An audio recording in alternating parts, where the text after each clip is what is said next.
How do you spell Pelé? G-O-D, God.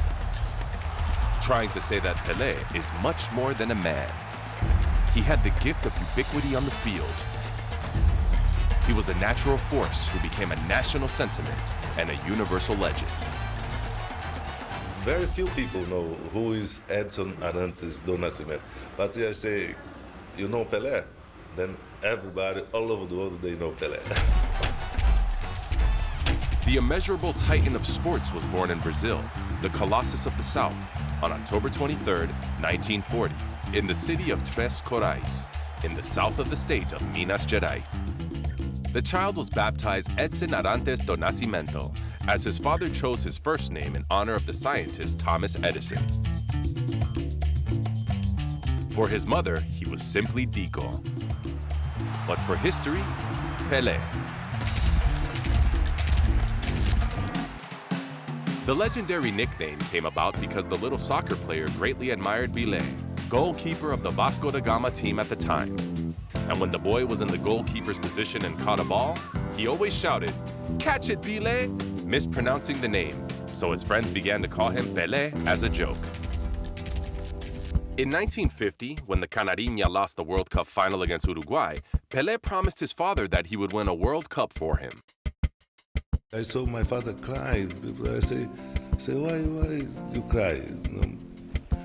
Because men don't cry. At that time, men could not cry. My father said, oh, Brazil lost the World Cup. Then, after so many years, now I saw Brazil lost. In Brazil, in Maracanã, football was a box of surprise, no? In 1956, former Brazilian footballer Waldemar de Brito saw him play and his life changed forever, signing him for Santos. Inconceivably, after a brief stint in the youth ranks, Pelé joined the Santos first team at the age of 15. His talent was undeniable, and soon after, at the age of 17, he was called up to the Brazilian national team and was part of the Brazilian squad that would travel to the 1958 World Cup in Sweden to play in the most prestigious tournament that soccer has to offer.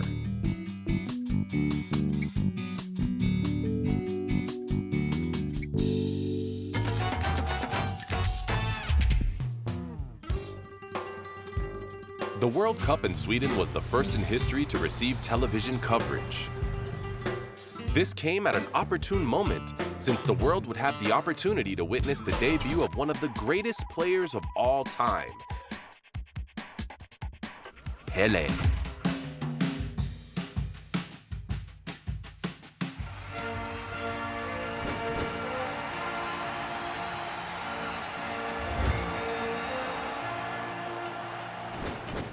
Favelas kept Pelé on the bench for most of the group stage matches,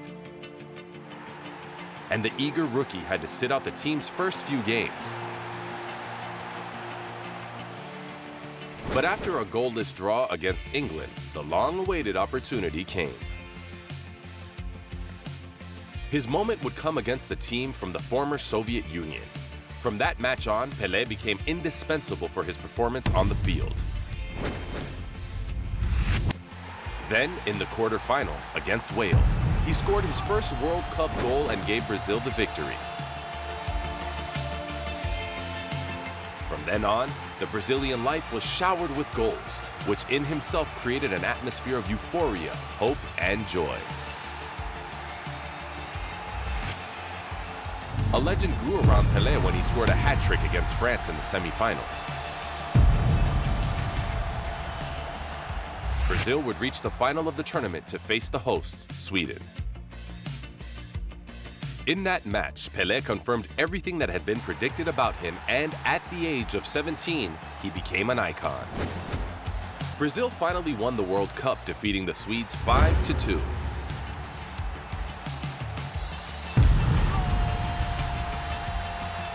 The dazzling performance in this World Cup ensured that Edson Arantes do Nascimento no longer needed an introduction. Everyone in the world knew who Pelé was. At the end of the World Cup, Paris Match magazine dedicated their cover to Pelé, calling him Le Roi, the King. After that, in Brazil, he became known as Oe Pelé.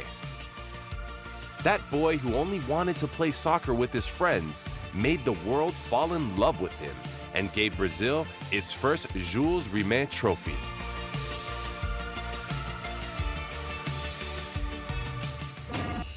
Pelé implemented the so-called Jogo Bonito, the beautiful clean game avoiding fouls, turning the sport into an art, a dance, with his almost juggling and contortionist movements, influenced by the martial art of capoeira and its fast and complex movements. The sport could make the life better because the people make exercise, the people stay together. For him, it was always of vital importance to respect other players and spectators on and off the field. Yeah, when we talk about the beautiful game, that was a joke we used to say for the reporter. No, we played the beautiful game. Santos, Brazil always played the beautiful game. The European team, they play too hard. It's not a beautiful game. That was the joke. At the time of the 1962 World Cup in Chile, Pelé, at the age of 21, was already considered, without a doubt, the best player in the world. He was irreplaceable in Brazil's national team and fundamental in Santos' midfield. Accompanied in the games by his friend Manuel Francisco dos Santos, with whom he had played in Sweden, Brazil never lost a game when Pelé and the legendary Garrincha played together for the green and yellow team. In Brazil's first match against Mexico, Pelé scored a goal and assisted another one. But in the second match against Czechoslovakia, he got injured and wouldn't appear again in the tournament, which was won by Brazil.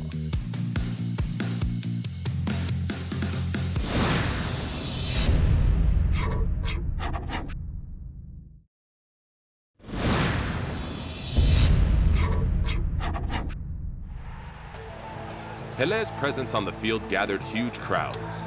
Everyone wanted the honor of watching the Brazilian sensation play. His charisma crossed all frontiers and made him adored even by players and fans of opposing teams.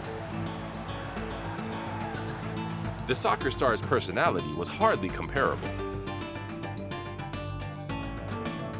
O Pelé, aos 25 anos, era 2 vezes campeão do mundo pela seleção brasileira, 2 vezes campeão do mundo pelo Santos e estava na rota há 4 anos de fazer 1000 gols. Não tem nada parecido.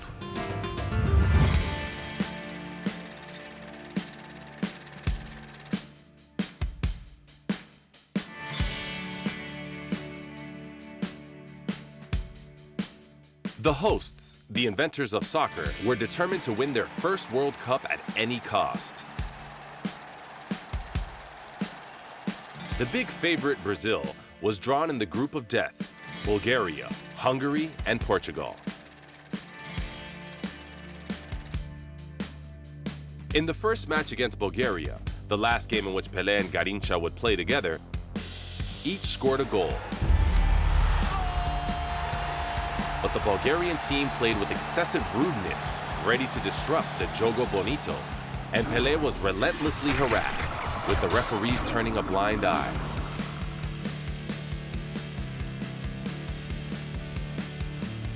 With a knee injury, Pelé didn't play the second match against Hungary, in which Brazil lost.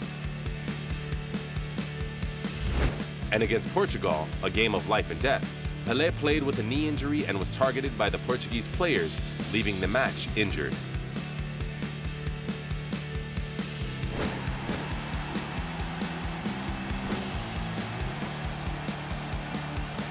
Brazil was eliminated from the World Cup in the first round.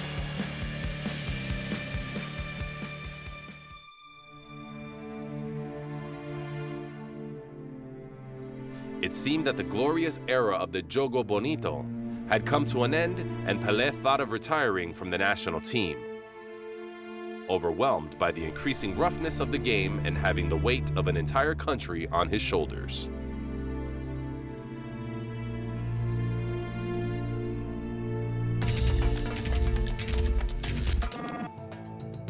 Likewise, at club level, with Santos, the game was getting tougher, but despite this, he continued to reap success.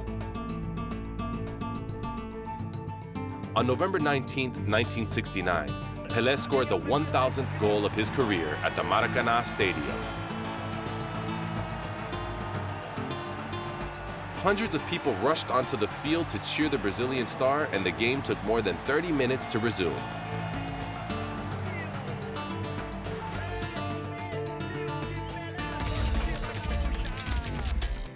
Pelé decided to return to the national team for the Mexico '70 World Cup.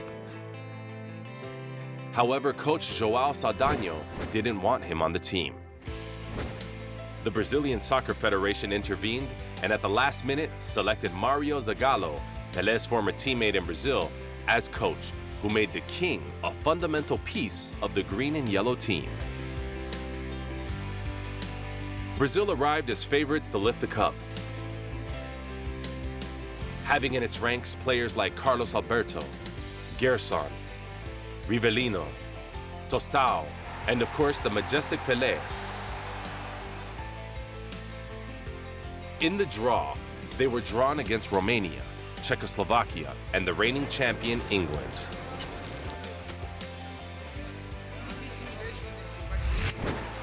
Brazil managed to impose its style of play and defeats the three teams.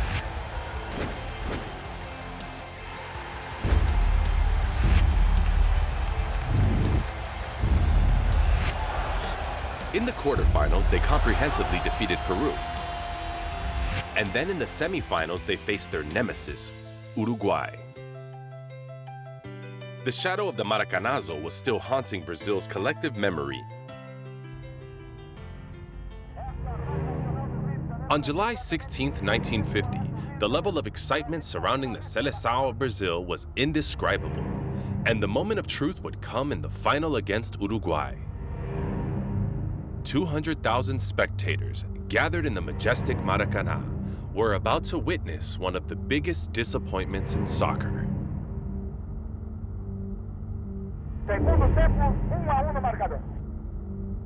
With the game tied at 1 and 10 minutes left in the match, the unimaginable happened.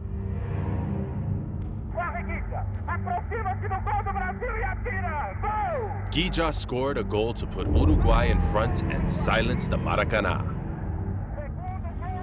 The ghost of the Maracanazo continues to cling to the hearts of a generation that experienced that national catastrophe firsthand. And 20 years later, in 1970, they start losing 1-0. But Brazil recovered and won.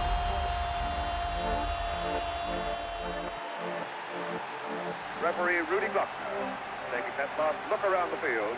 And in just a few moments, we're going to have the final of World Cup. In the final, they faced Italy's La Azzurra. The winner of the duel would be the first three-time world champion and holder of the Jules Rimet Cup forever.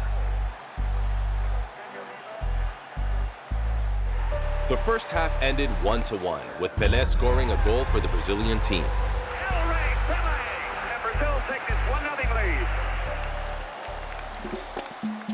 But in the second half, beautiful play and a deadly attacking line destroyed the tough Italian defense.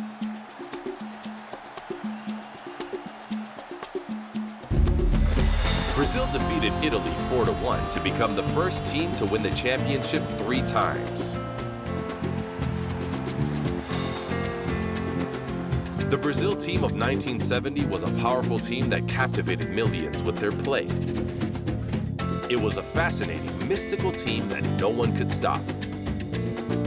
And that represented liberating hope on the pitch and the spirit of an era. They're still considered by many to be the greatest team of all time.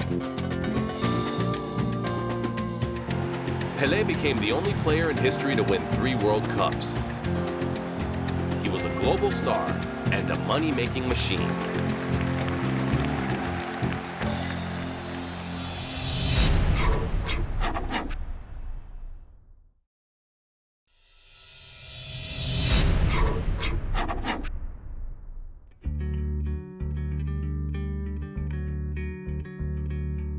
To persuade Pelé to join the New York Cosmos in 1975, Clive Toye, the team's general manager, told him, "Don't go to Italy, don't go to Spain. With them, all you can do is win a championship. Come to the United States and you will win a country." So Pelé moved to the North American Soccer League to join the New York Cosmos.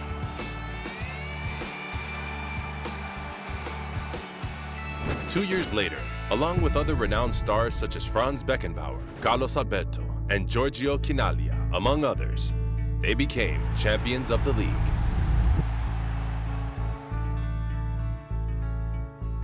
That same year, the King played his last game as a professional soccer player in a match full of emotions between the love of his life, Santos, and his new crush, the Cosmos. During his professional career, he scored 1,283 goals, including 77 for the Brazilian national team. For several generations, Brazilian soccer has presented world-class players who are always compared to the most important exponent to emerge from the country's fields, King Pelé. In 2000, he was elected as the best official footballer of the 20th century, with 73% in a vote conducted by the FIFA Football Committee.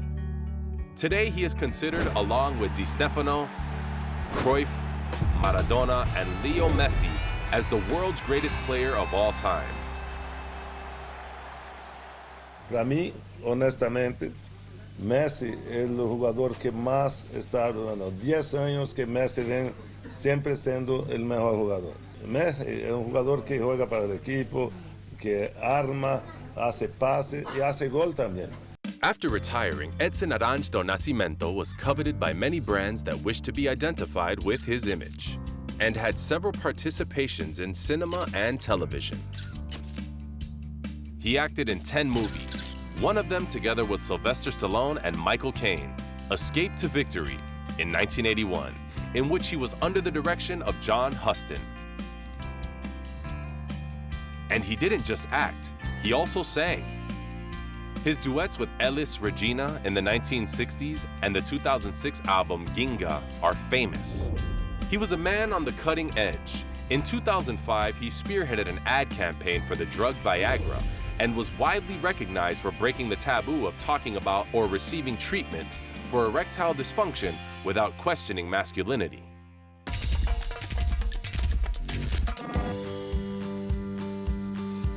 Most importantly, Pelé became a great philanthropist, built a very solid track record in the defense of human rights, and began working on behalf of less fortunate children in his country. Despite his international fame, he never loses his humility and enjoys every moment giving back the love he once received from his fans. Endowed with an emotional sensitivity that stands out in his personality, Pelé was very much in love. He married 3 times. He had 7 children, 3 with his first wife, Rosemary Cholbi, a marriage that lasted from 1966 to 1978.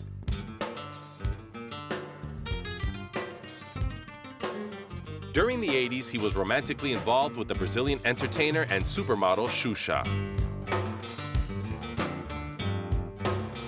He was also partner of beauties such as Daisy Nunes de Souza, Miss Brazil 1986, and Flavia Cavalcanti, Miss Brazil 1989. In 1994, he married again, this time to Asiria Seixas Lemos, with whom he had twins. In addition, Pelé had 2 daughters out of wedlock. And his last marriage was in 2016 with Marcia Aoki of Japanese origin.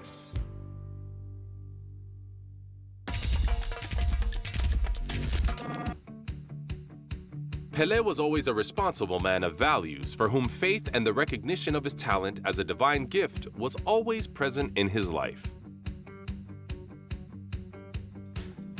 God helped me a lot. That's the reason I am here. Pelé was always aware that he was a role model for many generations.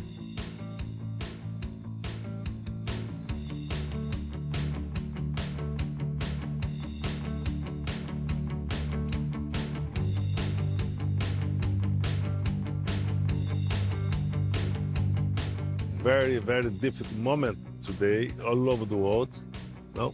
About the corruption, about the war. The communication in a sport is this, is to put people together and pass a good message to change the way the people think in the world. For the world, much better. This boy of humble origins became the best-known person in the universe. Personalities from the world of entertainment and politics adored him, and he became a celebrity among celebrities.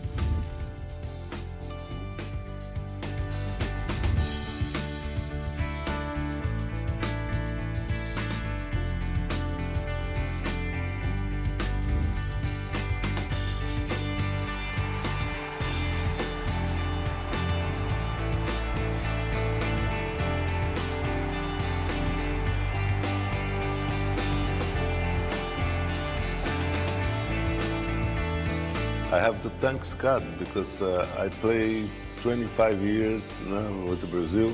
Then I went to New York Cosmos and I stayed. And thanks God for that. Pelé is the definition of an idol, as a human being and an exceptional athlete. Beyond his achievements on the pitch, he has touched millions of hearts and will continue to touch them through a legacy that will stand the test of time. Obrigado.